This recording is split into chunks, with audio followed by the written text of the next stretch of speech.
And what's going on, ladies and gentlemen? Welcome back to another episode of the Koop'd podcast, the podcast that is experiencing a normal amount of rage currently. And as always, folks, my name is Koopa, and each week I sit down with a friend and we talk about all the happenings in pop culture. And there's this little old convention that just happened this past weekend in San Diego called Comic-Con. I'm not sure if you guys have heard of it. But if you haven't, it's one of the biggest media events of the year, alongside being one of the biggest conventions of the year for all things, comic book and pop culture related.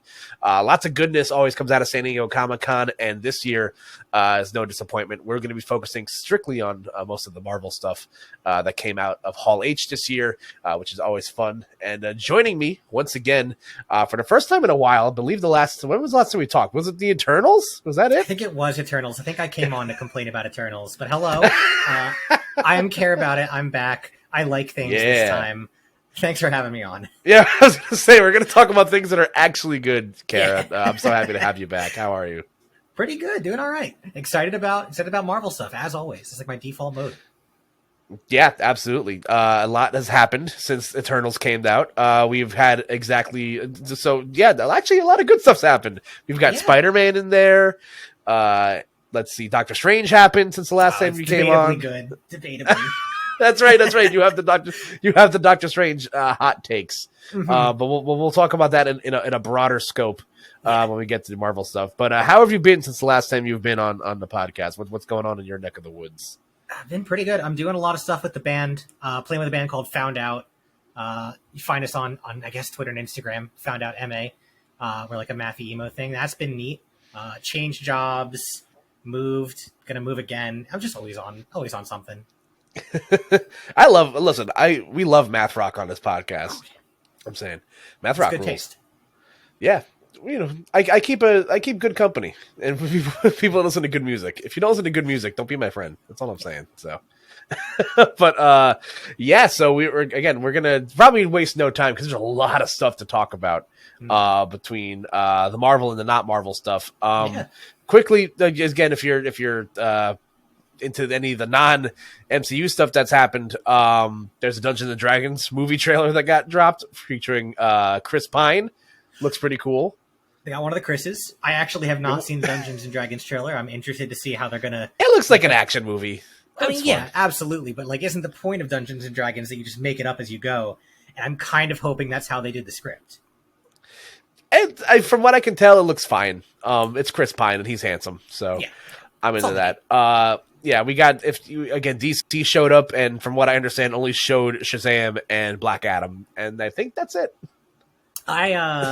So I was a Shazam semi-liker. I thought it was all right. I think, I don't know, I thought it was fun. I think Shazam 2 has a lot of work to do, but it looked really fun from the trailer. I'm glad they're basically just carrying the same exact energy into it. It was weird to me because they were talking about the other DC EU heroes, and I don't know. I felt like they ended Shazam 1 very intentionally. Maybe Superman is Henry Cavill. Maybe are they going to commit? Let's find out. Yeah, from what I read online, I think Henry Cavill was supposed to show up at Comic-Con, and then he caught COVID. Oh, he caught the novel coronavirus COVID-19. Hate to see it. That's like human kryptonite or something. Superman did. Somebody took a COVID bullet and shot him with it. COVID bullet. I guess maybe Ben Affleck's contingency plan oh my God. that. Ben Affleck did COVID. You heard it here first, folks. Mallrats was the pipeline to COVID. Love that movie. But that's a different podcast entirely. And Black Adam. And I think the only other thing that stands out to me, LeBron James is in Multiverses that got revealed at Comic-Con. That is the thing that got me to play that game, and I'm not even kidding. I was so worried that it was going to be just kind of a nothing crossover. They were going to get some cool characters and not really do anything with it. But then, you show me LeBron James bouncing the ball off Steven Universe's face. I'm in. I was like, if this is the energy, I'm playing the game. It's fun. See, I just like again, we're two people who found our roots through fighting games, and it's just one of those things where it's like I can't wait to hear the first "fuck LeBron James" in the context of video games and not just sporting events, because as a sports enjoyer, I have to like it's going to be a hard part of my brain to turn off because I'm like, man, this is weird. You see that Uncanny Valley. You see his taunt is the one meme. Yeah, the meme. I love that. It's so funny. I'm genuinely impressed by like what they were able to do with LeBron James because like what's his power that he's really good at basketball and they made that into a Smash character and it works really well. Space Jam: A New Legacy to game us LeBron James as a video game character, and you know what? It's fine, all for it. But yeah, I don't think, truthfully, I don't really pay much of attention to Comic-Con outside of the Marvel stuff, just because that's what most people showed up for. It's Marvel's first time in Hall H in person in almost 3 years. Actually, exactly 3 years since 2019. It has been that long. It has been. And listen, I got to say, we'll give our general thoughts going into Comic-Con weekend, where we kind of figured Marvel was going to let loose some of their bigger secrets, and just kind of talk about Phase 4 in general, because I, like most people, share the opinion that Phase 4 has been weird. It's been awkward high school dating, trying to kind of find their footing. So I don't. So what were your thoughts going into the weekend, Kara? Or are you satisfied without going into too much detail? Because we'll break down everything that's important to us here. I do think that I am satisfied with what happened with the Marvel slate. I think my thing going in, and I was talking to like my friends on Discord about this, was they needed to reveal what the next little team up was going to be, because I think like the main complaint you're going to see from people anywhere about the MCU right now is like, where is Phase 4 going? What are they doing with it? Does any of this stuff matter? And if so, how much? I feel like we've only just seen with Multiverse of Madness. Was that the first time a Disney Plus thing like mattered? Yes. In canon's sake, yes.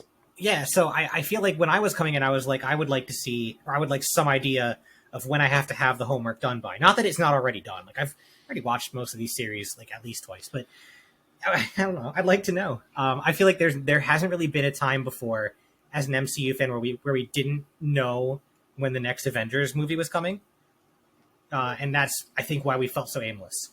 So I wanted that answer.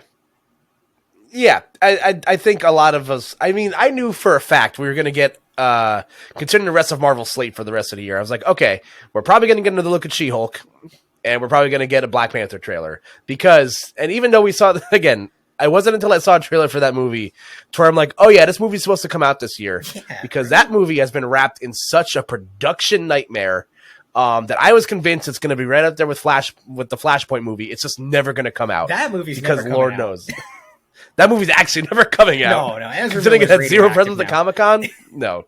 Yeah, that movie's dead on arrival. But we got both of those things, and we'll talk about them in greater detail. But yeah, I think. Where there's been a lot of highs for Marvel in Phase 4. I think WandaVision was a smash hit. Mm-hmm. Loki was a smash hit, both as a series and for what it means implication wise, as Loki kind of fucked up the multiverse, kind of sort of. We're still not really sure where that starts. And then you get Spider-Man in there. You got Doctor Strange in there, which again, varying results, but still, it's big cameos, big characters. But a lot of what has been disappointing to me is that I look to these post-credit scenes as sort of like the bridge to where my brain's going to go for the rest of Phase 4. And a lot of it's just been big name celebrity in a cool cameo that was going to mean nothing to me in the right now. Like, sure, Eros, Eros is cool. Love that. Clea is cool. Love that. Hercules is fucking cool. Love that too. But this means nothing to me right now. Like, it's so... For me, I was just like, I know that they're doing the multiverse, but are they doing Secret Wars? Like, where's the final resting place for this? Like, it was easy with the Infinity Saga because you kind of had, you knew after a while that's where it was eventually going to go once they started introducing, the Tesseract and all this other jazz. Coming out on the other end of it now, we see Marvel's next 3 years worth of TV and film, and it all makes a lot more sense now. And there's still going to be gaps to be filled in when D23 comes out in September. And I think I can both feet in and be like, yeah, I'm excited for where this is going to go. Yeah, I mean, I think I was surprised to see them say Phase 4 is over. Like, that was the big shocker for me. Yes. But I think it was so smart. Like, I almost don't even know, was this the plan the whole time? Or are they just like, are they teching it? Like, are they like, okay, we're taking a beating on the end. We got to tech this. They broke the glass. It broke the glass. End Phase 4 early button. I don't know. But it's nice to know that we are headed towards, what was it? It was Kang Dynasty and Secret Wars? Secret Wars. It's Secret Wars. There's Secret Invasion and Secret Wars. I don't know why I'm trying to remember which one. It's both. Yeah. And we'll talk about all of it in a bit once we get to the film slate of things. But first, we have the animation side of things that Marvel announced. So you ready to talk about some cartoons, Kara? I am. Yeah, I guess that I am. I think I might have a more lukewarm impressions here. But let's get into it. Yeah, well, we'll do some more broad strokes here. So Marvel started off as San Diego Comic-Con on their Friday panel where they talked strictly about their animation stuff, which includes, but is not limited to, the I Am Groot miniseries, which launches next month. Looks very adorable. We got more details onto Spider-Man Freshman Year, which is being wrote and produced by the people behind Craig of the Creek, which is a phenomenal show on Cartoon Network, if you're not familiar. It's a great team. It's a phenomenal show. We got more details into the second season of What If coming back in 2023. We're going to get characters like, I believe Yondu's going to be in there, Shang-Chi, Valkyrie, Korg, some fun characters. I think Hela is supposed to be in there, and Odin is supposed to be in there in some capacity as well. We got more information on Marvel Zombies, which is going to follow a team of unzombified Marvel heroes, which basically includes everybody from Phase 4, going against zombified, characters from, all of the Marvel canon, based off of the What If episode. And more information on X-Men 97, which was really, really cool, as that's been a hot topic of debate, the last couple of topic of conversation, for the last couple of months. So yeah, broad strokes here, Kara. What are you the most excited about out of this slew of announcements? I think it's X-Men. I really do, and I'll tell you why. I'm not saying this because I want this to be the case. I'm saying this more like I feel it coming, and I'm scared. But I really do think that the 90s animated X-Men are going to be the MCU X-Men. I think that they're going to pop through a little multiverse portal in live action. And I'm not, again, I don't think that's not how I would do it, but I think that's how they're going to do it. Otherwise, why bring that back? I love they're putting Cable in it, but I think they really missed out not putting him in his Marvel vs. Capcom 2 outfit. Yes. And I have a friend who's very, very into the X-Men, exclusively that's their entire Marvel interest. And they're like, oh, clearly they're doing New Mutants, which is exciting. I think that's an exciting thing because that gives us even past just this one revival season, we could be seeing more stuff from it. That's gonna be fun. Yeah, I think I'm with you on that one. Where I'm very excited about the X-Men 97. I've been watching the animated series as my busy show when I'm working on stuff on my computer, and I'm like, man, this show was. I think it was a little past me when I was a kid. I was probably a little too old to watch it, so I was like, I'm gonna watch anime instead. But since they put it on Disney Plus, it's so good. It still holds up very well. It actually does. It's funny, it's action packed, and it's suspenseful stuff, and it's cool to see these characters, in their in how I think I feel the same way you feel, where I feel like this is where our template for the MCU X-Men is going to be, I guess, until they decided to rewrite the fact that Miss Marvel's a mutant, but hey. Whatever. I'm very okay. They can do what they want with that. I'm okay with that. I mean, the people. I think it's fine. People are pointing at the whole she was originally going to be a mutant, and there was this weird mandate that we're not allowed to make mutants. And I think whatever. If it's restoring original intent, that's cool. Even if it's not, I'm down with the MCU being not literally the comics. I'm gonna keep it a buck with you guys. The Inhumans were bad. That show was terrible. Show was so bad. I'm so glad it was so bad. Good. I'm very happy Anson Mount got the chance to play Black Bolt properly in the suit. But they and did everything. him so dirty. But He got like what 4? It was pretty one funny line. though. He got. We can't talk anyway. It's fine. Oh man, this is more like the Suicide Squad. Am I right? Stole that joke from somewhere else. I think I'm most excited for the X-Men as well. Like you, I saw your tweet where you're like, how did I not know that Nightcrawler wasn't in the original X-Men? Like, am I just inserting him into that in my memories? I think, because you know what it is? I'm definitely Mandela affecting it because I grew up with X-Men Evolutions, where everyone looks like lanky and long and weird. Is that the high school one? That's the high school one, Road. yes. Yep. Yes, yeah. That show was foundational for parts of my childhood. But yeah, I'm excited. My favorite X-Men is Cyclops. Who's yours? That's like saying your favorite Street Fighter characters for you. Like, it's default Dan of the X-Men. I feel so. I like vanilla ice cream. It's fine. I'm even more boring, and I just love Jubilee. She's canon a gamer. She's just so fun. I feel like I always fall in with the protagonist, like it's because they get the most screen time. But I love Jubilee. Yeah, I'm a big fan.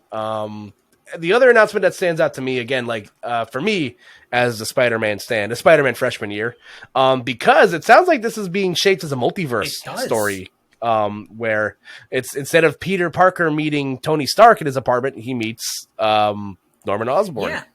Which is so initially the announcement was that Spider-Man freshman year was going to be like a prequel to Homecoming and canon to the MCU. And so I went in kind of with that information, and they were like, "Oh yeah," and Norman Osborn shows up, and I'm like, "And who? What?" And Amadeus Cho's in his class, and I'm like, "Okay, so where is he?" Like, I don't know. I was a little bit thrown for a second, and I was like, "Oh, it's just a multiverse title," which affects my hype a little bit, but I still think it's going to be really good. Yeah, it's going to be super jarring.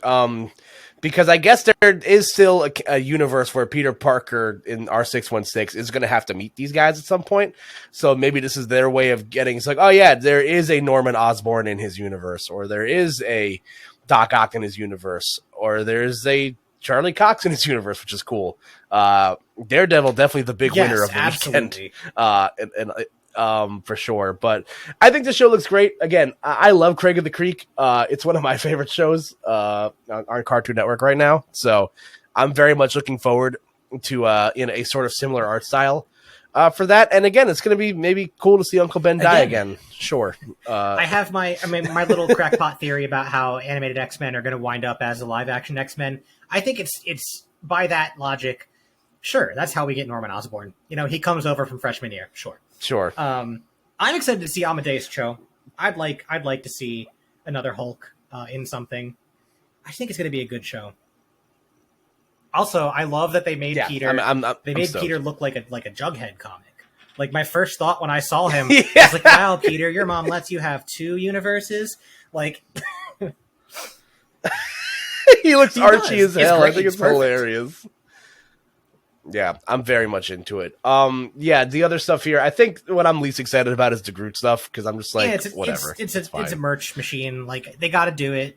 The kids are going to love it. It's coming out right in time to sell Christmas merch. So it's a little transparent for me, but have fun. Yeah. Again, I'm excited for all this stuff, but I think those two for sure. I think we're both in lockstep where that's where our brains are lying right now. And that's it. Marvel didn't announce anything else this weekend. Not a single thing. Nope. See you guys next time. Not at all.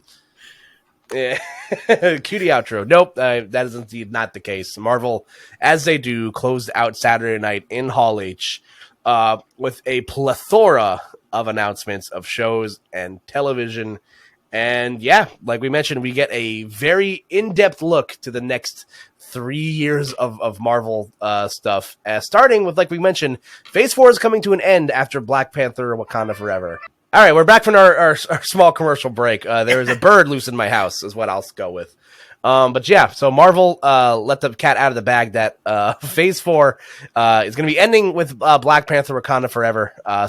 She-Hulk on August 17th and Black Panther Wakanda Forever happening on November 11th will be the end of this Phase 4. Now, we did get a name for Phase 5. Kara, what would you dub Phase 4 if you had to give it a name? I really think Awkward High School Dating was like the right one. I think it was like it's just kind of chill. It's like the How do you French kiss saga? Like we really finished up with Endgame. Like, it was a great climax to the MCU, and now we're in the refractory period. second base saga. I think I'm going with that. Yeah, that's probably where I'm at too. So, listen, like I said at the top, I was expecting trailers for these two things just to kind of finish out the year. Anything else we got was going to be gravitas on top of that. And listen, they did not disappoint. And I think we'll start with what's coming canonically first, which is the She-Hulk trailer.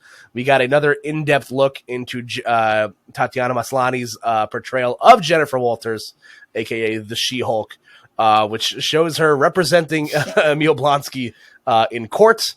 We saw some fun cameos via Frogman as Bruce Banner's going to be involved in this as well. So we're going to see a lot of Mark Ruffalo.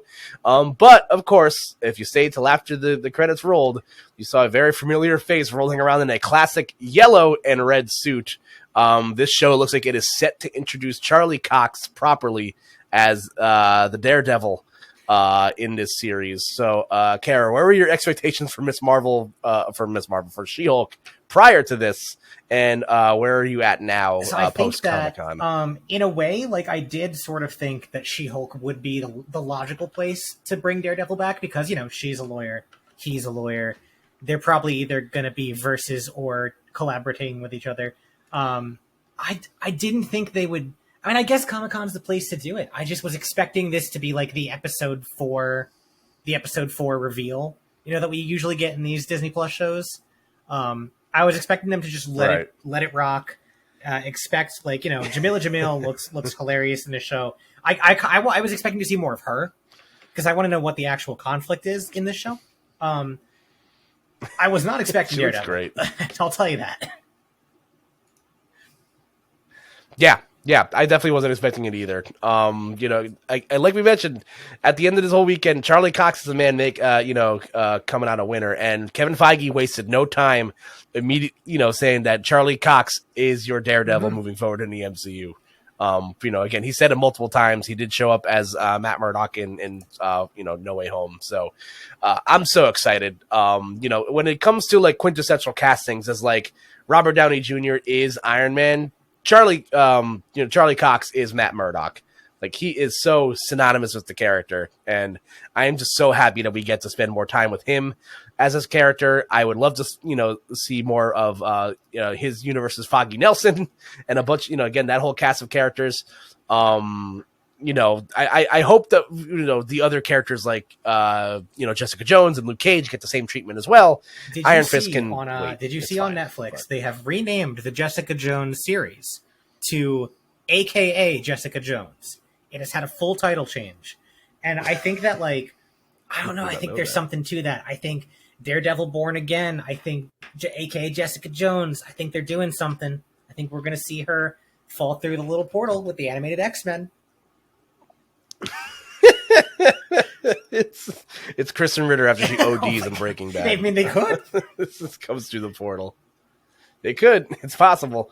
But yeah, that's coming out August 17th in half an hour style format show. So I think that's going to be the most MCU of the MCU. We also failed to mention that Wong also shows up in this show as well. After showing us that he domesticated the Abomination in Shang-Chi. So glad that Wong is back. So glad that we're in the Wong saga because he's just in all these movies. I think this is what Phase 4 is. It's the Wong saga. What are we talking about? Also loving what they're doing with Emil Blonsky. I don't know if you there's a couple little background details you can see when he's in the cell. He's got groupies that are just chilling in the thing, and it kind of seems like he's become a guru. There's a poster that says Obama stay. He's become a Zen guru. He's I have calmed the beast within me, and I can calm yours too for $9.99 a month. He's selling Alex Jones pills or something Oh gosh. So he's selling J. Jonah Jameson. Oh my god, I bet they're cross promoting. They must be. They have to. Also, I think the cast of character. I'm familiar with like Jennifer Walters as a character. I think she's great. There's some really fun She-Hulk like one-off comics. But I think this series also set they're introduced to Wrecking Crew, which is fun. Yeah. Fun little nod to the comics. So I think this show is going to be a lot of fun. Again, it's going to be a little bit of a different tone. She-Hulk's fun because she breaks the fourth wall as well. Also, I have this really cool Hulk mask on my desk, and it looks horrifying when I put it on. See, look, it's That's like I'm smiling the whole time. You wouldn't like me when I'm COVID safe. It's pretty bad. Yeah, you wouldn't like me when I'm 6 feet away from you. But yeah, like I said, that launches on August 17th, so that comes out not too long from now, for a little less than a month away from that. And the other big trailer that was released to the public, at least, was the first look at Ryan Coogler's next installment in the Black Panther franchise, Black Panther Wakanda Forever. We get the first look as to what this cast of characters is going to be doing in a post Chadwick Boseman and King T'Challa role here. We get introduced to Tana Huerta as Namor the Submariner, which is a lot of fun. And I think the one word I can use to describe this trailer is moving. It was such a powerful trailer, from seamlessly, going in from No Woman No Cry into Kendrick Lamar's All Right. It's like editing wise, I think that might be the best trailer Marvel's ever put out. But I feel pretty much the same way. I mean, it was the tone. They told you exactly what this trailer was going to do to you in like the first shot. They were like, "You're gonna cry. Don't do it. You're gonna cry." It was an incredible trailer, and like I had to go back and watch it again because the first time I was just like, "God damn, they really are like leaning fully into it." I think for a while I was afraid they were going to try to gloss over it, or like they would. I don't know. There's a lot of bad ways they could have handled it. I think they're taking it head on. They're letting it have the emotional weight that it should have, and it seems like it's going to be really good. I had to go back and watch it to like catch what the movie was about, because the first time I was just so in the emotional tone of the trailer, I didn't catch anything about like what the movie was actually going to be about. Yeah. From what I can kind of guess, if Namor is going to be a big presence here, and from what a lot of other people are speculating online, it could be pulling from the Avengers vs. X-Men comic where Namor tries to flood the city of Wakanda. Looking like that. There's a lot of water in this trailer. Yeah. So, 7.8 out of 6, too much water. But yeah, listen, and I think the biggest thing for me, number one, just like the gravitas, like you mentioned, they're not shying away from the fact that they are mourning the death of King T'Challa. And I think what makes this trailer so powerful is the fact that, he's not just comic book dead. He's, Chadwick Boseman is unfortunately no longer with us. So you can like feel these emotions come through, and that line, delivered by Angela Bassett, where she's just like, I've lost my entire family. Have I not? I have not given everything. I'm just like, man. She really sold it. Rips, literally just, leaves me bleeding on the floor. Angela Bassett is a queen, and she deserves all the nominations for this film if she's going to be in the leading role in any capacity. But yeah, I think the two things I'm also looking to here, because there's a lot of to borrow from another podcast list to potentiality here with these characters. Namor the Submariner, one of the oldest historic characters in Marvel Comics, famously the first mutant ever. So not anymore. Yeah, I guess not anymore. But are they going to shy away from that? Are they going to keep Namor a mutant? Is he going to play? I don't think he's going to be the bad guy at the end of this movie, because Namor famously plays both sides. He's an anti-hero. So I think where this is all going, I think this is where we get Dr. Doom. All right. Because Dr. Doom famously has a lot of, number one, it's spoiler alert, they're doing Secret Wars. If you're doing Secret Wars, Dr. Doom has to get introduced at some point. They're not going to wait all the way till 2025 this was my concern to that they were going to wait till the Fantastic Four movie, and I really hope they don't do that. Well, there is ties to Dr. Doom in Wakanda. There is I forget what this exact storyline is, but he is very tied to the continent of Wakanda and Vibranium. So he's very involved in Black Panther's comic book arcs. So I think this is the movie where we get introduced to who our MCU Dr. Doom is. And I'm really hoping that I'm correct on this, because I think someone's pulling the strings for Namor. I think he's going to be the one that's behind the scenes, doing the heavy lifting here. And we get introduced to Riri Williams as Ironheart, which is fun. We get to see her make her own, suit, which is very cool. And of course, famously at the end of this trailer, we get a shot of somebody in the Black Panther and I have suit. seen a lot of people online doing some very in-depth research to see if that is Michael B. Jordan's butt. And there's no conclusive answer. So here's how I feel about the whole thing. Now, it makes the most sense comic book wise and like lineage line.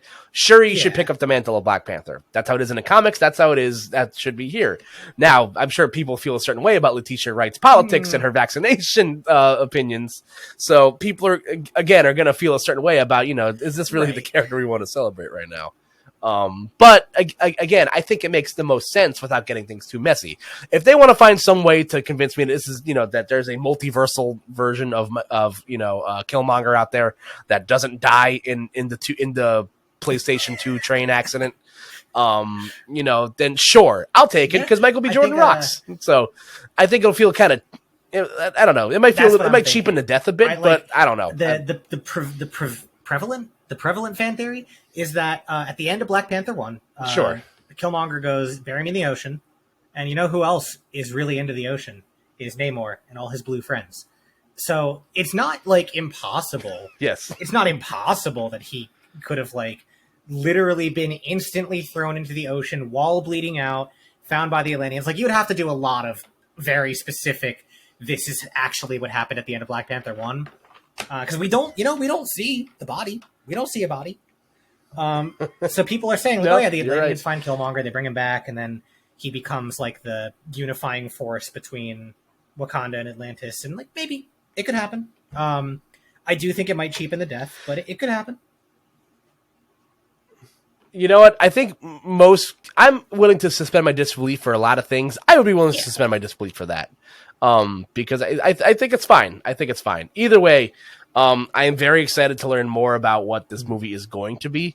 The first Black Panther, of course, was a cultural phenomenon. It broke records. It was a stunning film, visually and just story wise. It was fantastic, and I'm very much looking forward to spend time with these characters again. I'm ready to cry a lot. I'm gonna cry a lot. Not getting more T'Challa. I think everybody has that trope of character that they fall for every time. That's your guy. And my type of guy in these things is always the guy whose power is that he's the best guy. Morally, he always makes the right call. Yes. He always looking out for the little guy. That's my trope of guy. And I was so spoiled. And I got Steve Rogers and I got T'Challa. And now I'm down to just having Sam. Not that Sam's not great, but I feel like I don't know. I was spoiled. Yeah, so I'm very much looking forward to this movie now. From where I was pre knowing what this movie was about to actually seeing the trailer, it was stunning stuff. So Phase 4 is looking to end with a bang. That movie's gonna make a bajillion. It's gonna be impossible to get tickets. It's gonna be great. Yeah, I'm here for it. And that ends the Phase 4 slate, and then Kevin Feige wastes zero time. Spring loading us into what is Marvel's Phase 5 slate here, and with an image provided to me by you. Thank you very much. We get a great look into the slate of Marvel's Phase 5, which includes a whole bunch of stuff, and we'll go through each and every one of them because I think all of them are going to be very important. Phase 5 dubbed. And Phase 5 and 6 both being dubbed the Multiverse Saga. They said it. This is officially where we're at now. And this kicks off in February. And again, I knew they were moving this film up for a reason. I knew it in the back of my head. The second they announced that the Marvels and Ant-Man had swapped release dates, I'm like, you son of a bitch. I'm in. Ant-Man and the Wasp Quantumania kicks off Marvel's Phase 5 in February. I believe it's, what's that say? It's very, yeah. 17th, 2023. Kara, you and I both talked about off pod how we're both big Ant-Man fans. This is the pro Ant-Man podcast. I don't know. He's just one of my favorite guys. I think his suit looks so sick. Beyond that, it's just Paul Rudd playing a cool dad who's a big nerd about Captain America. It's just great. It's fun. I'm so psyched to see more of him. I think he's the most underappreciated quote unquote Avenger, because he's not. Is he an Avenger? According to him, he's an Avenger. According to he's himself. an Avenger. Yeah. Ironic. It's like how he calls the Cap. He just kind of does it. Yeah, listen, I'm super excited. I love the first Ant-Man movie. It's in my top 10 of Marvel films. Very close outside my top 5 because he's so different, he's so genuine, and it's a heist movie. Heist movies rule. And Ant-Man and the Wasp, also a lot of fun. And I think one of the biggest gripes that I've had as an Ant-Man fan is that all of his movies feel so low stakes because he's very ground level. You know, he's the movie that comes out after Avengers Infinity War. So it's like, damn, like, yeah, he's the chaser. He's the Coca-Cola.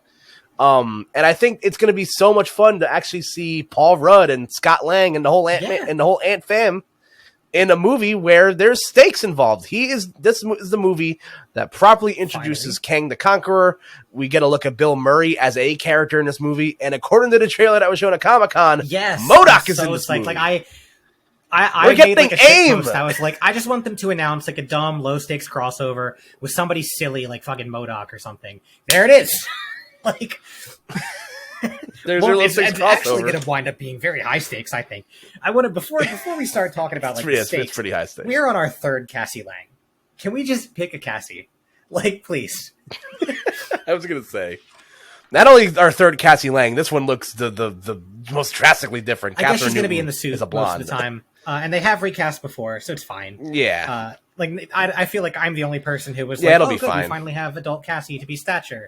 I'm the only person who's like, oh no, not another recast. But back, Cassie Lang recast for a third time, Sag. But yeah, this movie looks like it's gonna it's gonna set up big implications. I think a popular theory that was going around that I kind of attached my wagon to is that this is the movie that shows you where the Fantastic Four have been this whole time. I feel like they're gonna be stuck in the Quantum City. In some capacity, Instead I think of, that like, makes the most sense to me. Because I think this might be the MCU version of the really well. negative They've zone. already been using the quantum realm to kind of compress a lot of the more esoteric, like weird spatial places. It would fit. It'd fit fine. Yeah.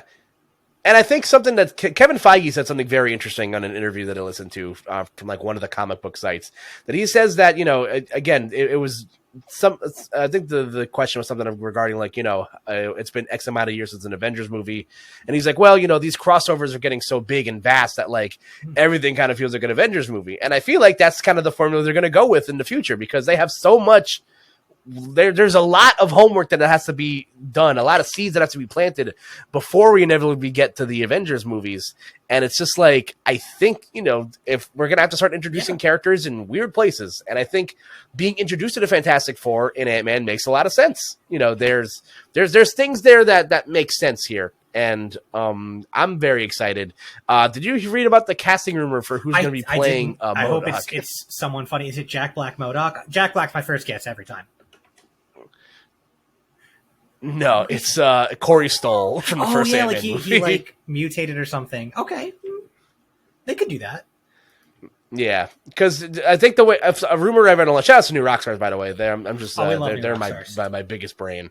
Yeah, they mentioned the bad guy who keeps talking about his sponsor or whatever his higher ups in Ant-Man and the Wasp. The guy that wants to buy the Pym Tech.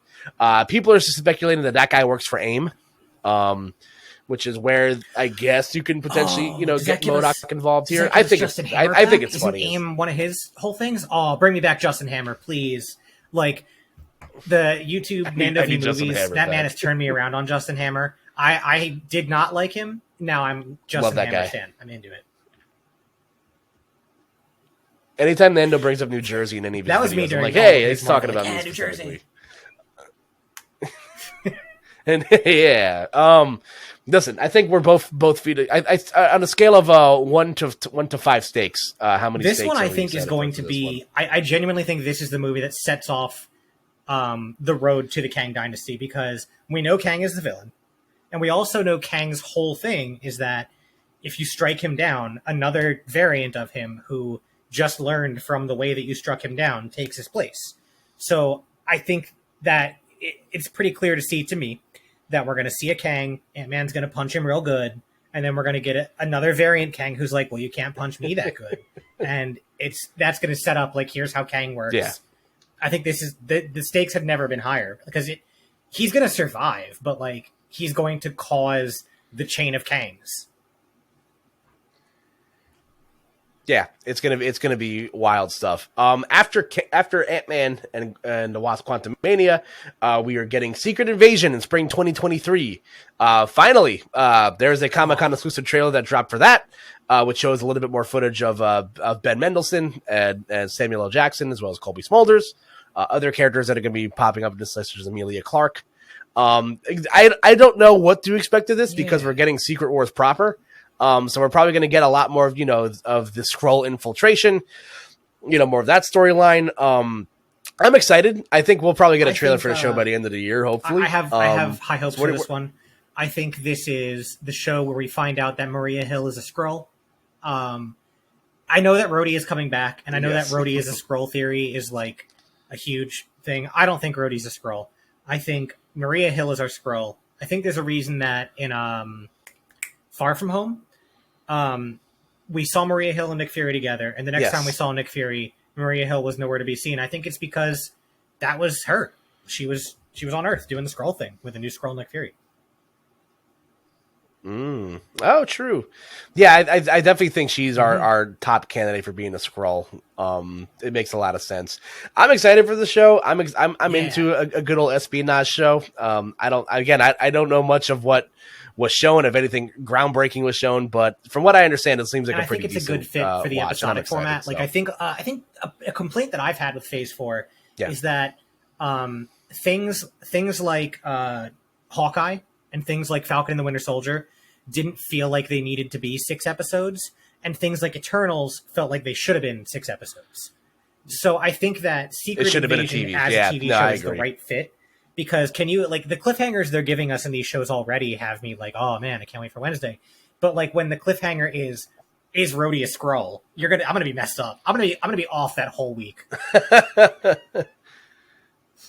Yeah, don't text. After Secret Invasion, we are slated to get on my birthday weekend, May 5th, 2023, Guardians of the Galaxy Volume 3. And this movie, again, in the keeping with the theme of things that are going to make me cry, this film will delve into the origin of Rocket Raccoon via the hands of the High Evolutionary. The costume looks so X-Men, good. baby! Woo! So like, I'm psyched for this one. I'm ready for this movie to punch a hole directly through my chest. I'm in. Yeah, I'm very excited for that. I'm looking at the actor that's playing the High Evolutionary right now, because his name I forgot. Stalling. And where is it? Chowuki Iwuji. I apologize if I butchered that, but he came out in costume. He looks really sick. The High Evolutionary, like I said, is, I believe, famously more linked up with the X-Men. He's responsible for making characters that I believe are called Animen, which are the animal human hybrid. I'm a little that's a little like in my blind spot, but to be like again, it's the peak of the evolution of life, and like he wants to kind of push evolution forward. And I think he canonically created Rocket in the comics, and clearly I think he created Rocket in this. I believe so. Yes, we got that one shot of little baby pre-experiments Rocket. Man. Ever since that one moment where he got real bad that somebody called him a rat, ever since that one moment in the first movie where he's drunk at the bar, he's like, I didn't ask to get made. I'm like, bro, me too. That was the moment where I became a raccoon. Like, I'm just so you like, became Bradley unreasonably Cooper. invested in this cartoon raccoon. When I told my mom that the guy that plays Jackson Hill or whatever his name is in Star is Born is also the voice of Rocket Raccoon, my mom became the biggest Guardians of the Galaxy fan overnight. So, and And again, the entire Guardians team, or at least I think most of them, came out with James Gunn during this part of the panel. All very emotional because James Gunn said this is the last movie with this batch of Guardians. So there's going to be some dead people in this movie. Who do you think makes it out of this movie? Because again, we get the High Evolutionary. Yeah. Adam Warlock's going to be in this movie. You know, who knows who else is going to be in this film? So. In an educated way. So I think Drax dies. First off, I think Drax is on the chopping block. He has nothing to do. That makes His sense. whole thing was Thanos killed my daughter. I'm going to kill Thanos. He didn't even get to do that. And I don't think. He got a couple shots. He stabbed that guy a couple times. Kill the guy. I think that his character motivation is gone, and I don't know that he's so deep a character that they could really pivot him to a new motivation. I think he's just here to make the "I take everything hyper literally" joke, and that's a great joke. I love it. I think Dave Bautista has been a fantastic fit for this role. I'm going to be sad to see him go, but I do think Drax is on the chopping block, and I really think Star-Lord's going.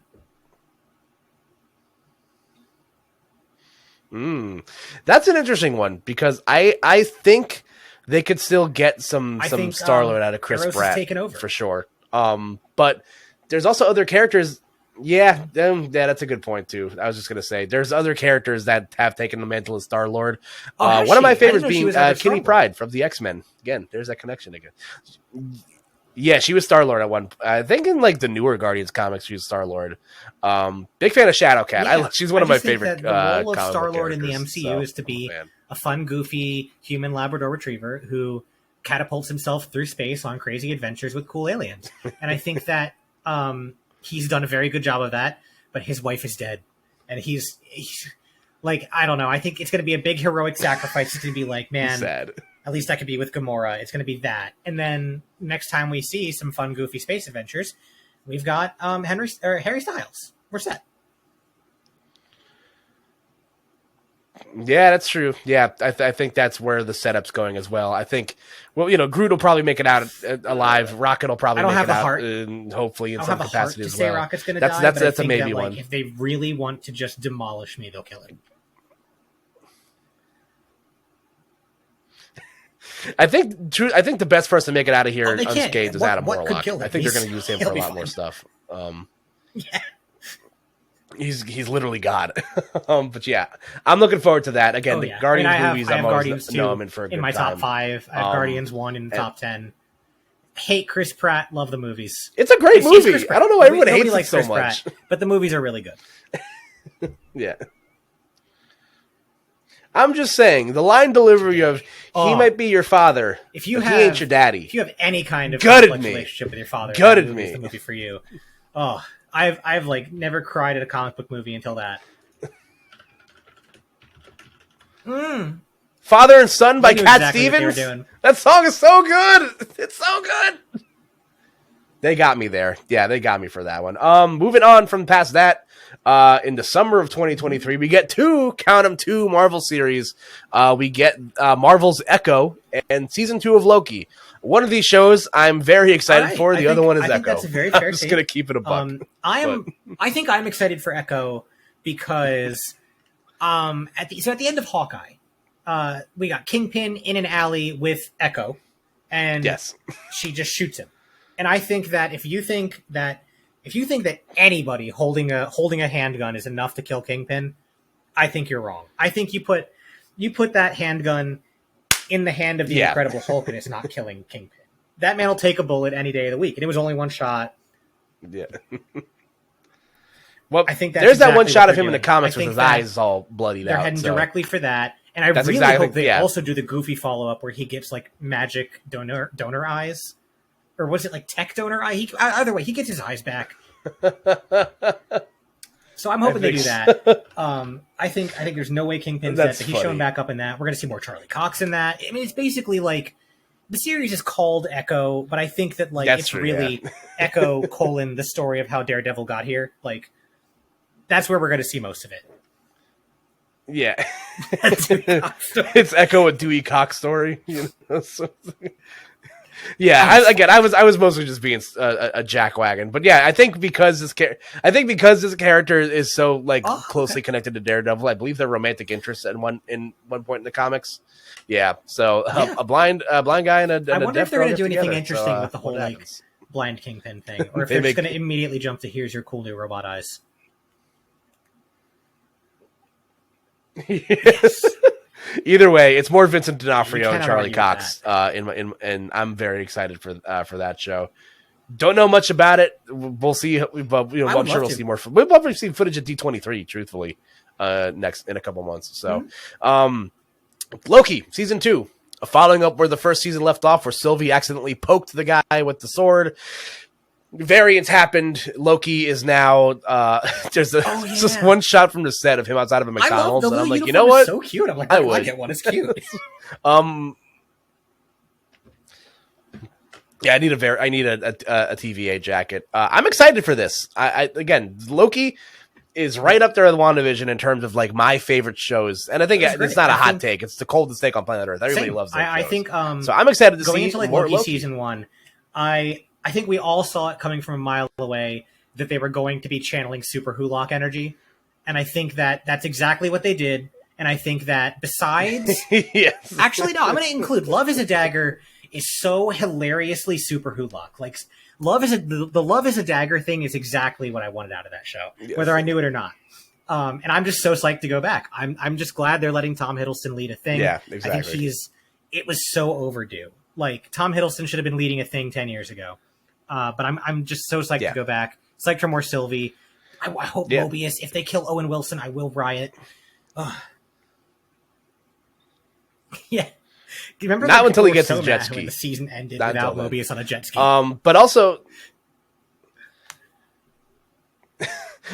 there's this. Now that we know that Kang is properly going to be in the MCU at this point, they could play into the Ravonna Renslayer and Kang relationship in this movie, in this show, if they want to, because that's what I'm most interested in. This is a Loki that knows that Kang is a threat, but nobody else around him knows what the fuck's going on. So I'm excited to see like how Loki breeds himself into this, where the TVA is all I think fucked that up. the release schedule shows us that we're not seeing Loki show up in Quantumania. Which I think for a little while I really thought that was where we were going to see Loki next.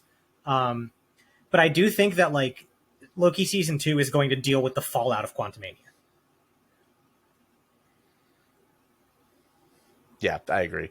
I think there's still some films to be fleshed out here. I think once we get a better look at what that Phase 6 slate looks like, we can probably maybe pinpoint a show or a movie that'll reintroduce the Loki that knows everything. But yeah, moving on from that, coming July 28th, 2022, The Marvels, featuring Brie Larson, Teyana Parrish, and Iman Vellani, reprising their roles of Captain Marvel, Photon, and Miss Marvel. This is probably, next to Quantumania, this is probably my most hyped. Famously a Brie Larson like her, famously just any woman with muscles like her. Iman Vellani was amazing in Ms. Marvel. Like, she's the perfect casting for that character. Big fan. I'm so excited to see her again. And I don't love the new look that they've given Carol Danvers. I don't love it, but it's a little gaunt, but maybe it's... She looks a little weird. Maybe we'll beef up for the Marvels. It's already filmed, so probably not. Yeah. But I'm excited she looks for a little it. They have cacactic, confirmed for sure. that at the end of Ms. Marvel, it was a swapping of places, not a... They're not doing the she accidentally shapeshifts into Carol Danvers story. And I'm only disappointed about that because I don't like the design, but that's it. So I'm like, all right, Kamala's in space. Hope she likes space. Yeah, I mean, I think this that confirms to me that the bangle she's wearing is part of the Nega bands, which is Kree technology. They basically just make make Kamala Rick Jones, a la the original Marvel. Where in the original Captain Marvel comics in the 60s, this kid clangs. It's like Shazam. He clangs his bracelets together, and Marvel comes out. You think they'll let her do it? It's literally the same concept. So they ricked her. Like nothing happened. I hope so. That'd be fun. That'd be funny as hell.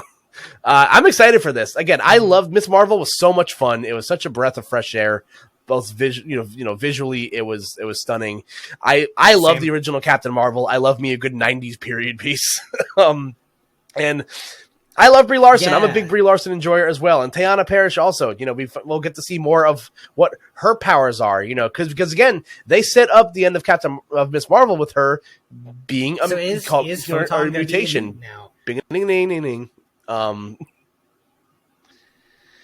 I think she might be, because I saw someone point to that scene from WandaVision where she gets her, her X-rays are coming up blank, and one of the doctors mentioned something about her blood being weird, and she reacts in a way where it's just like, oh, she knows something about herself that these guys now know that nobody knew about before. One of the crazy things, so I think she's had the X gene in her this whole time, probably in WandaVision when she's riding that weird tank thing at the barrier, and the tank either gets stopped or whatever. She has to bail out of the tank. When she goes to open the hatch, she whips that thing all the way off. She whips that thing 10 yards. That's right, have you ever tried to lift a manhole cover?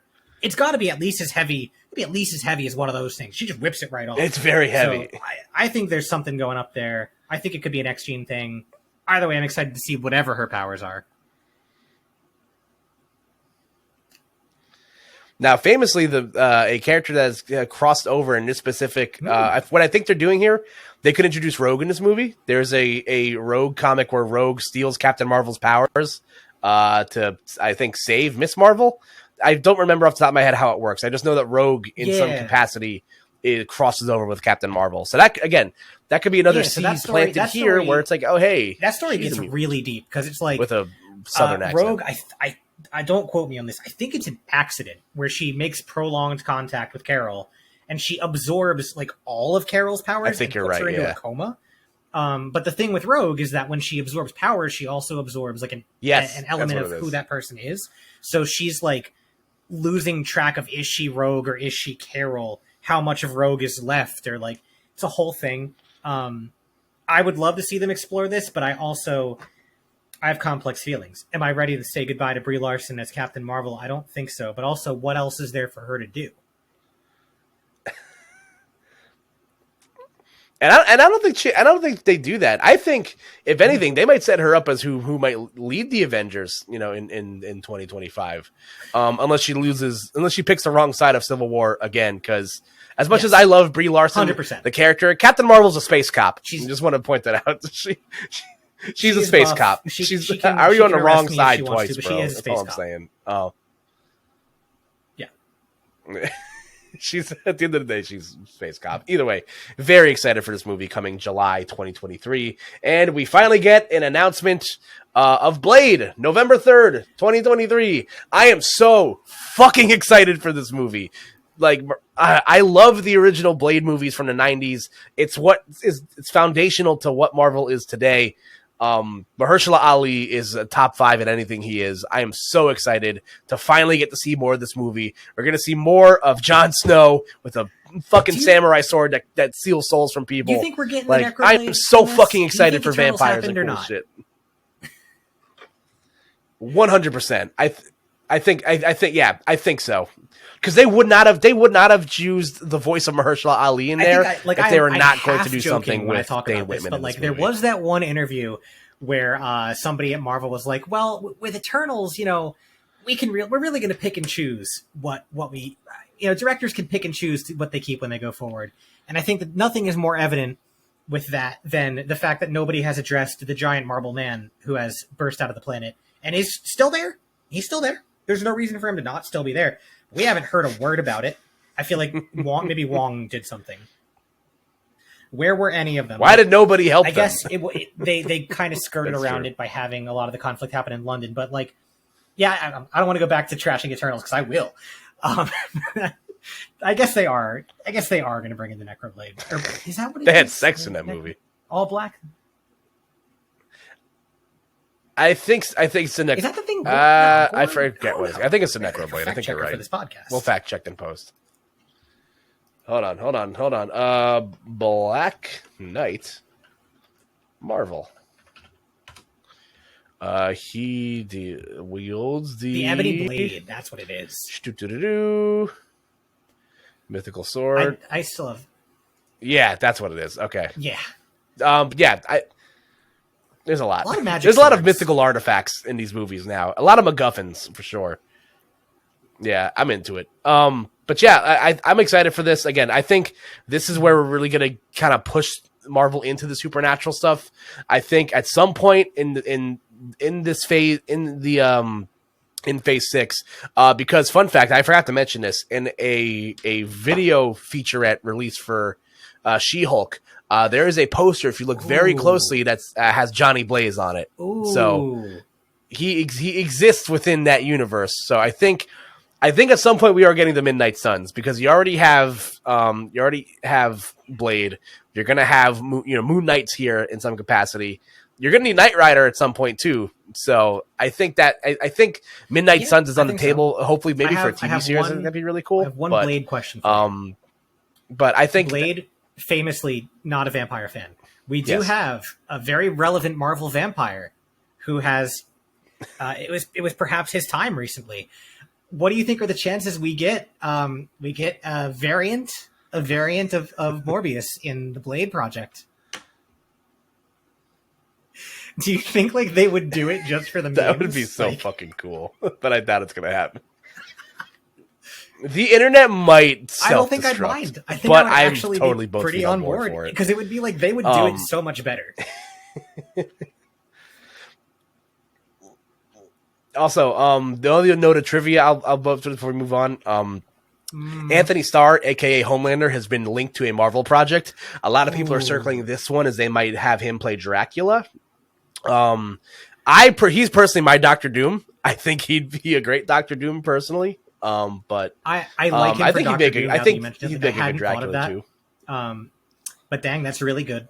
I feel like, is he too young to play Doctor Doom? Do I just think Doom is really old because I never he's always got the mask on? Well, let's see. Reed Richards is famously in his 30s or 40s, I think. So Anthony Starr is. Oh, he's good. Yeah, Anthony Starr is 46. Yeah, he's about up there. I think he'll be fine. Yeah, he's up. Yeah, he'll be fine. Blade, very cool. Vampires are cool. Coming in the fall of 2023, Ironheart, the proper series of Riri Williams. I don't know much about Ironheart, but what I know about Ironheart, I guess I don't really have much to say here. She was an MIT student who, I think, got remember when Spider-Man was talking about the Stark internship? I think that she had the actual Stark internship or something like that. Yes. But now it looks like they're setting her up as a character out of Wakanda with Shuri as a mentor, and I really like that. I do think it is a death flag for Shuri, but I really like that they're linking her to Wakanda and they're linking her to probably vibranium tech, because I think it's going to make her very meaningfully different from Iron Man, and I think that's something I want. I'm very eager to go back to just a guy in a cool robot suit. I think I very much miss that, but I'm excited for it to just be different this time. Right. Yeah, I'm pretty excited about it, and I haven't read any of the Ironheart comics, but I think Brian Michael Bendis did a run with that, and he's one of the best comic book writers on planet Earth. And Dominique Thorne looks she looks like she's fun. She was in Judas and the Black Messiah. That's where it was a movie that I watched what she was in, and she was phenomenal. I'm excited. If it means maybe a Tony Stark cameo, definitely the Rhodey cameo. I think is coming. I'm for it. Remember Rhodey cameo. Wars? Whatever happened to Armor Wars? Okay. That's probably going to be a D23 project. Well, I was going to put at the end what we're probably going to see in D23. Armor Wars, I think we're probably going to get closer to the end of the year. He's going to be in Secret Invasion. He's confirmed for that. And probably, he got to be an Ironheart. He's got to show up and be like, oh, you've got a cool suit now. I guess we're friends. Yeah, I would say so. Oh, maybe Armor Wars where we get more Justin Hammer. That makes sense. Hammer Watch. All right, moving into the winter of 2023 and early 2024, Agatha, Coven of Chaos. We get more Catherine Hahn as Agatha. Yeah, no longer the House of Harkness, instead now the Coven of Chaos. Frankly. More chaos magic, but last time we saw Agatha, she was a Stepford wife, which is a terrible fate. I wish that on nobody, but I think that they're going to find a way to unbrainwash her. I think Wong is probably going to do it. And then my just free throw for what I think is going to happen with Agatha. I think they stick her on the Thunderbolts. I think that she's never been a member of the Thunderbolts to my knowledge in the comics. That makes sense, yeah. But I think we're seeing enough divergence from lineups from the comics already. I don't believe so.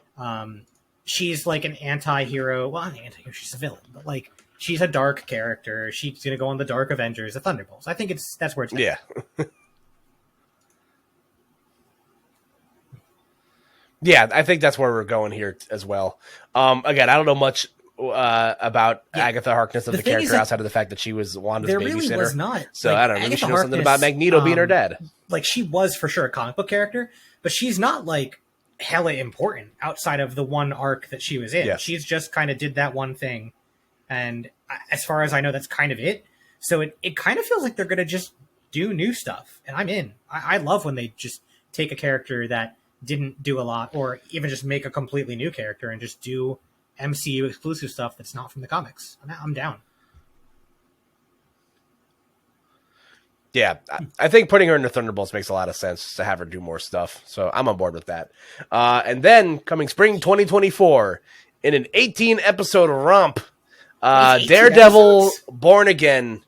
My gosh. God, that's like... It's 18 episodes confirmed by Kevin Feige. Oh, okay. That's like it's an ABC show. Series. Yeah, I'm excited. I think Born Again, from what I remember, is a comic from the Daredevil franchise. I'm not super familiar with what it entails, but it means more Charlie Cox. It means more Vincent D'Onofrio.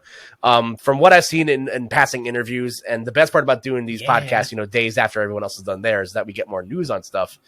From what I understand is that they're going to continue to keep Charlie Cox on the street level. So I'll probably get more of those characters fleshed out. So maybe we'll get a Bullseye. Maybe we'll get some other MCU twists on these characters. Maybe we'll get Defenders here. Maybe that's where they're going to unload everybody at once. Saying the Born Again title here, the AKA Jessica Jones title, it's going to be like some kind of weird, like multiversal confusion from. So if Charlie Cox exists here, he would have been beholden to the snap, right? Like he would have been beholden to when the snap happened. So it's entirely possible. I mean, yes, if you just suspend your disbelief that he got snapped in this universe, and then when they unsnapped, the wrong Charlie Cox came back, and it's the Netflix boy. They could for sure do that. I mean, that's what happened in. Yeah. He has no idea. Morbius, he thinks that's something to do with Spider-Man. With Adrian Toomes, so like, why bother? But no, I didn't know it was going to be 18 episodes. That's incredible. Morbius sweep. I hope it'll make me like watch for 18 weeks. I hope it's kind of like a drop it all at once thing. Maybe they'll do they'll drop like what's 18 divided by 3? 6? Yeah, do like 6 episodes in a Wednesday or whatever. That'd be fun. Yeah, for reactors. Yeah, good luck to those guys. I mean, having to watch Daredevil till 6 o'clock in the morning. Sign me up. That's back to primetime television. That's a lot. That's what I'm saying. That's Agents of S.H.I.E.L.D. You know what I'm saying? Ain't nobody got time for that. Alrighty. The last 2 movies here of Phase 5 include May 3rd, 2024. Happy birthday to me again.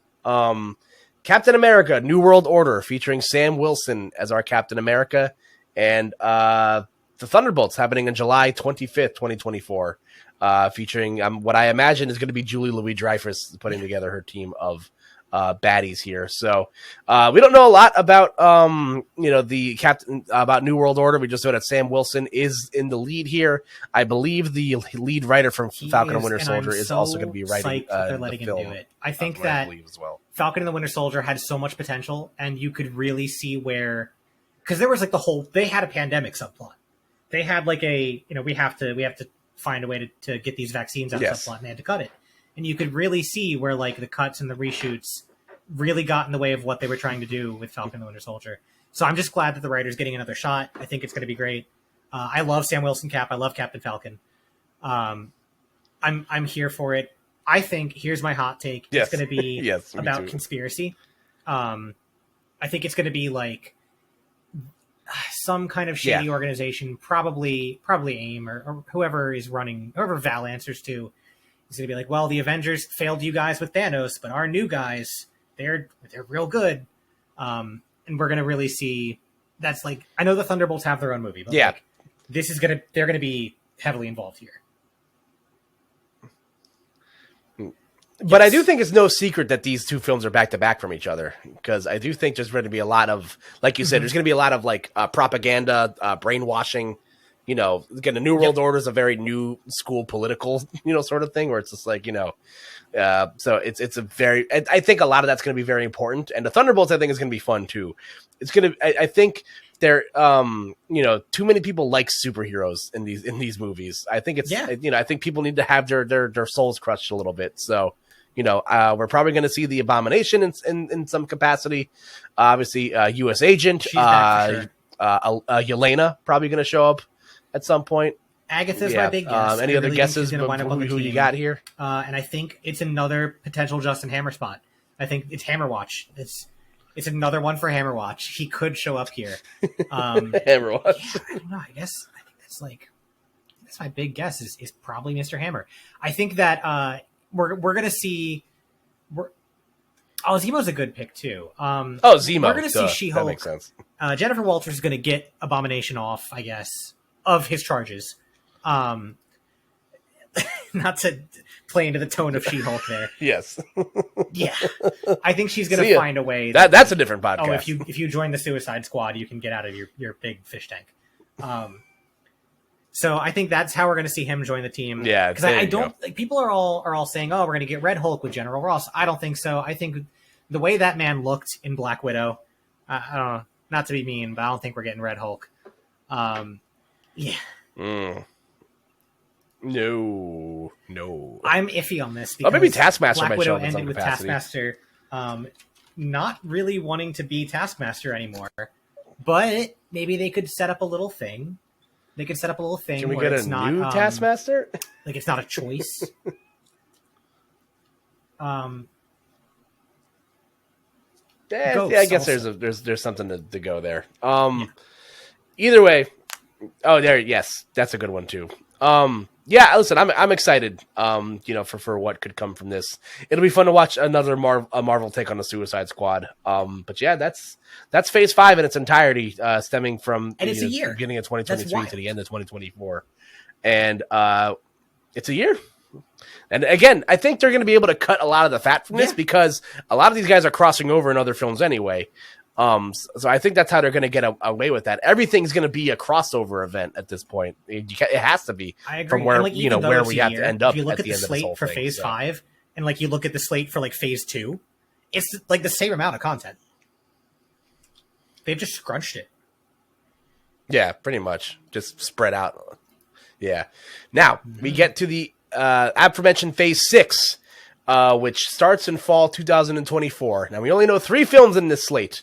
There is a whole whopping amount of... There's like 6 open slots here that need to be filled in some capacity, and I think we'll fill in the blanks afterwards. But confirmed, coming November 8th, 2024, the Fantastic Four is here in the MCU. And I've heard some interesting takes the last couple of days as to what this movie is actually going to be. I've heard takes that John Watts originally, who was penned to direct the film, has since stepped away from the project.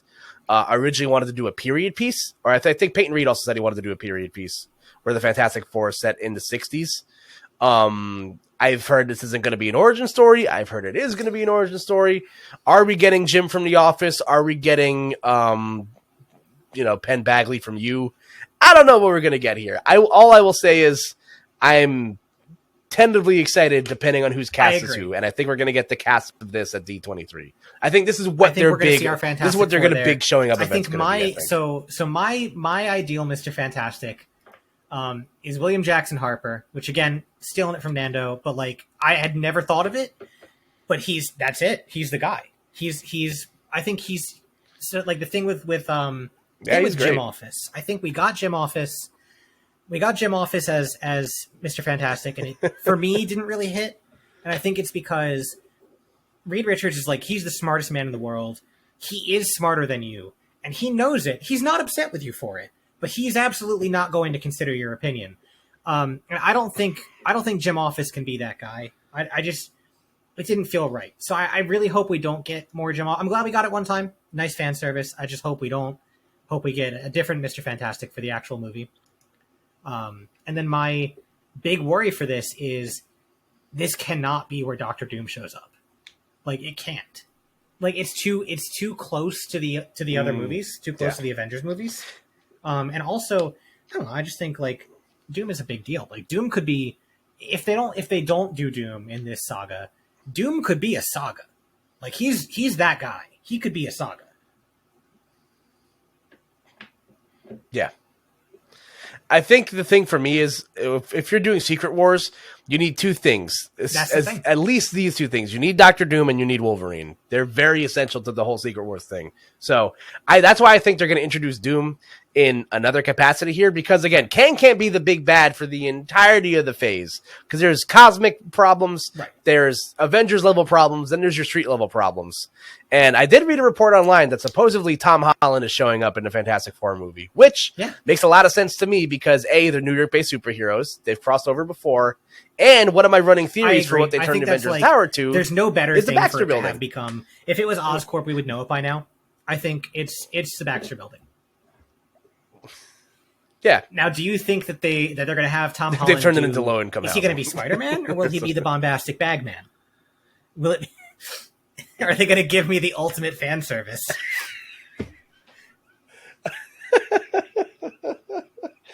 They got like, knowing Marvel, I would love to see some Peter, reference to bombastic tear a seam in his suit and have it be in an embarrassing place. And I'll be like, "Hey, you guys have a spare suit?"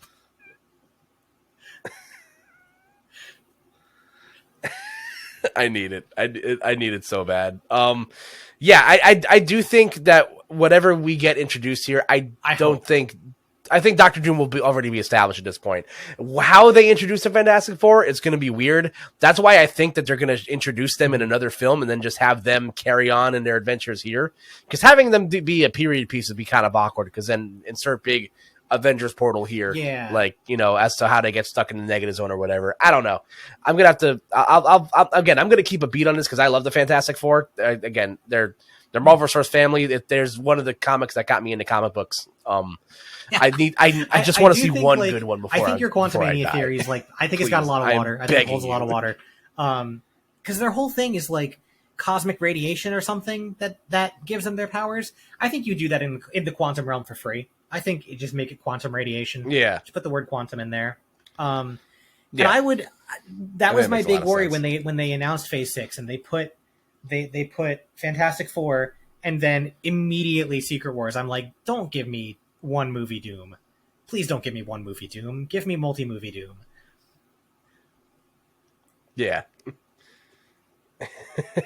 And then that's the big cat out of the bag here. We got our end slate for Phase 6 in the Multiverse Saga, ending with 2 Avengers films in the same year. Unheard of. May 2nd, 2025. Happy birthday again to me. Actually, though. Avengers, The Kang Dynasty, and then on November 7th, 2025, Avengers, Secret Wars. Now, all we know about these movies so far, coming out earlier this week, they've penned a director for Avengers: The Kang Dynasty. It is Destin Daniel Cretton, if I'm not getting the Shang-Chi of Shang-Chi and the Ten Rings. And I think we are going to get, you know what? The Shang-Chi-quel. If it's not called that on the Shang-Chi-quel. That's funny. Okay. Well, they've announced that Shang-Chi 2 is happening. It's going to happen on one of these arcs, I'm sure. That's the best. It has to be, because that movie, that's a top fiver. That movie's actually my top 5 MCU Absolutely films. No disrespect. It's so good. But if you're talking about movies that stand on their own as just, it's the best movie of Phase 4. Yeah. It was amazing. And Dustin Daniel Cretton did a great job on that movie. And I'm excited to see what his take on an Avengers film is. We still don't know anything about who's directing Secret Wars. The Russo brothers obviously are going to be linked to the project. They've said no interest. I think what I read online is when John Watts stepped away from the Fantastic Four, rumor had it that they were going to give him a bigger movie. Listen, John Watts knows comic books. I'm down. If he directed Secret Wars, honestly, I'd be John totally watch okay either with of these it. movies. So I'd be on board with that. But yeah, I'm fine with it. But yeah, we're going to get, so I don't know how these are going to feed into each other at once. Again, we don't know where we're going to end up with Kang at this point. Secret Wars, again, if you've read the comics, you kind of have an idea what's going to happen. Incursion event, Doom brings everyone to Planet Doom. Everybody fights each other. It's going to get weird. Yeah. What I'm more interested in is where these other gaps are going to be filled in. There's going to be, so I think you have to look at what we don't have announced right now.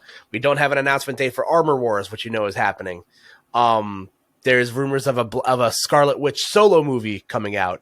There's still another Doctor Strange movie that we probably are going to get. There's still a Spider-Man movie we're probably going to get. Mm-hmm. There's Shang-Chi confirmed for sure that we're going to get at some point in this phase, I'm sure. And the whole X-Men of the thing is we got to see mutants at some point in some capacity. There's been talks online I've read about how like Marvel doesn't actually have the rights to use the mutants in their films until 2025. So, I mean, if that's where we get introduced to, like, the core guys, that's going to feel a little cheated. But, I mean, you have to at least get Wolverine in here in some capacity because he's, again, essential to Secret Wars. They're going to do Wolverine 2D Wolverine's going to step onto the screen. It's going to do that particle effect from the Brawl trailer where he goes from GameCube to Wii, and he's going to turn into a real boy, and it's going to be not Hugh Jackman in the exact very silly Wolverine costume. I'm psyched for it. I'm just like making the hard call for this. I think it's happening. I'm on board for it. Who's your Wolverine pick? You got one in mind? I don't know the X-Men well enough to really say, but I do know that if we do get another Wolverine, he should not be tall. He should be a little guy. I think that is kind of an important part of the character, like the little height complex he has, and also like Wolverine, the animal. His whole thing is a scrappy little guy. Like, so I would like. It's small. I would like a short Canadian. I mean, to give Canadian roles to Canadian actors. Good. Yeah. Just give me I don't know. I don't know any short Canadian actors, but find me one.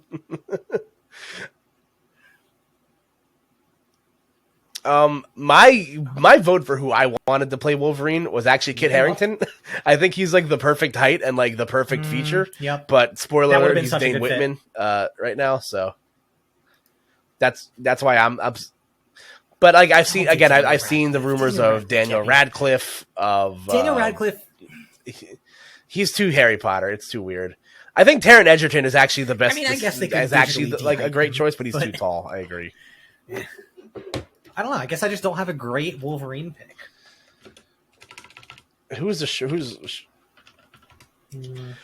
Let's see. Martin Short? Nope, too old. It can't be that long of a list. I'm just looking up short Canadian actors. Oh, I want Nathan Fillion as Nathan Fillion? Anybody. Nope. Like, give me Nathan Fillion as like the original Captain Marvel, like the guy, and just make him a cornball. Or like, I don't know, just okay, that's a downer. Let's see. John Candy is dead. He can't do it. Brendan Fraser? No. Well, we'll workshop it. We'll figure it out. Again, there's a whole lot of stuff to be fleshed out here still. It's going to get weird. And I'm sure there's going to be other projects announced here as well. There's going to be other TV shows. I'm sure they're going to have to coincide with this stuff. Like we mentioned, we know nothing about Armor Wars. That's kind of the biggest thing here. I'm sure we're going to get seasons 2 or 3 of these other shows as well. And actually, again, I agreed with you in a sense where not the actual X-Men coming out of the animated series. I think that the best place to introduce them is in a TV show. If we're going to see these characters. A brand new live action X-Men cast, I think you do it in a show, and I think you lean into it being like Xavier's school for the gifted. Like, it sells itself. Like if Spider-Man and Ms. Marvel have shown us anything, high school superhero movies are awesome, and I would like more of them. But also, I just think school setting for the X-Men, make it like a high school anime, make it a little shonen. It'll be cute. Or like make it Dawson's Creek, or a high school soap opera. Let's have the X-Men in like a Dawson's Creek style thing. I'd be so I'm into it. I'm stoked for it. I'm very much on board for that. I think the only other thing that I'm what was I gonna say? I was worried about something here. It'll come back to me at some point. But I think there's other characters we have to spend time with, reconnect with at some point, pick up all the pieces. I feel so bad for whoever's in between those 2 Avengers movies. Like, those are just 2 projects slated for Avengers for 2025. Do we see more Eternals? Probably not. Do we? That Shang-Chi definitely for me. If there's going to be a spot, it's going to be a summer blockbuster as well. I think they're going to. It's going to be so good.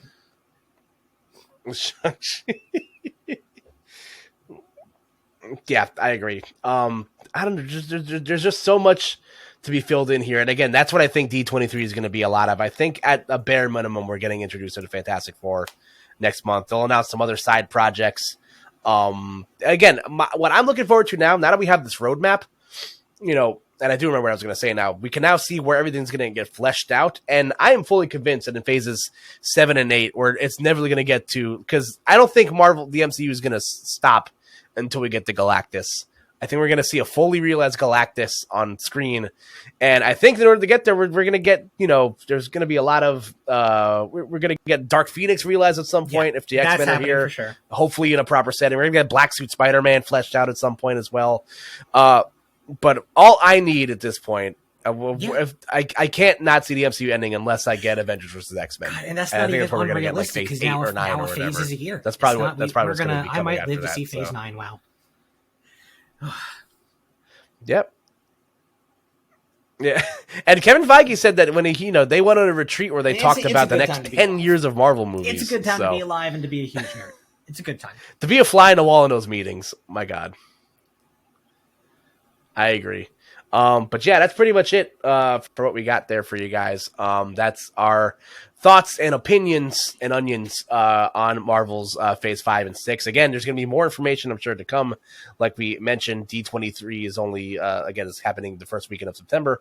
And we're almost in August, so we're about a month or so away from more information regarding all of your favorite IPs. And I am very much excited. I got plenty of content to keep me held over until then, Kara. I'm sure you do as well. I'm just psyched. Mm-hmm. Yeah, it's good. Again, good time to be alive and to be a fan of Marvel comics, if you are indeed that. But yeah, that's going to be it for us this week. Kara, thank you as always for sitting down and chopping it up with me. We've ran into a little bit of scheduling issues this week, but we were able to eventually make it work out, and I appreciate you being on as always. Yeah, so I'm in a band. We're called anything you want to plug before you get out of here? Emo kind of thing. You can find us on Bandcamp at foundoutboston.bandcamp.com. We're on all the social medias at foundoutma for Massachusetts. We got an EP coming out. Absolutely. If the EP comes out in the fall, I'll send it over then. Send me all those links. I'll put them in the description. Woo. Yeah, absolutely. And you guys can check me out at Koopa NJ, like New Jersey, where Miss Marvel's from, across all platforms. I am an esports commentator that does esports commentary sometimes. Keep an eye open. I got some stuff coming up probably soon. We'll see what happens. Nonetheless, though, follow the show at Koop'd Pod. We got a whole slew of stuff coming out this week, and I think I'm dropping 2 podcasts this week. I did a anniversary review of Pokemon the First Movie with one of my friends. Because that movie is celebrating 24 years in the theaters. And we got some fun stuff happening for the rest of the month. Again, there's She-Hulk's coming out this month, so that'll be a review at some point. I'm doing a review of the Lord of the Rings movies because I've never seen them before. And that series launches this month as well. So there's content to be had. So check us out on wherever you get your podcasts, on the Believe Podcast Network. And yeah, that's going to be it for the show this week. Everybody.